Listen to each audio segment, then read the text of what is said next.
Salam əziz izləyicilər. Bu günləri biz kondisionerin qazının azalma səbəbləri haqqında danışacağıq.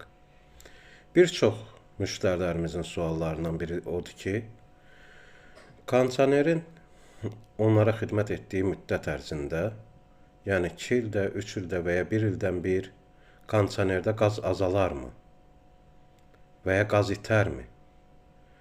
Kondisioner xidmət elədiyi müddət ərzində sizə onda heç bir qaz azalması olmamalıdır, ta ki istismar müddətini bitirənəcən.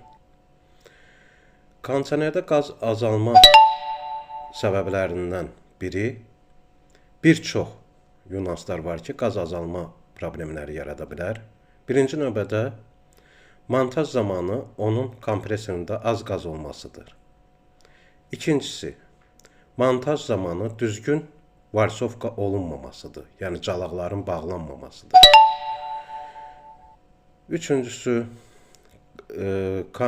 kompresorda və ya kondisionerin qabaq blokundakı radiatorunda və ya arxa blokundakı radiatorda sızıntının olmasıdır. Bu səbəblərdən sizdə kondisioner xidmət elədiyi müddət ərzində qaz itkiləri baş verəcəkdir.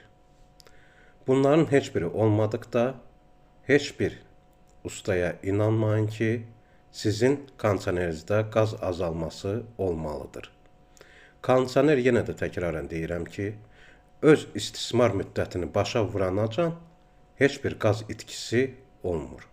Kondisionerin qazı itmir. O, yalnız sızıntı vasitəsilə kondisionerdə qaz itkisi əmələ gəlir. Videom sizə yararlı oldusa, bəyənmənizi xahiş edirəm.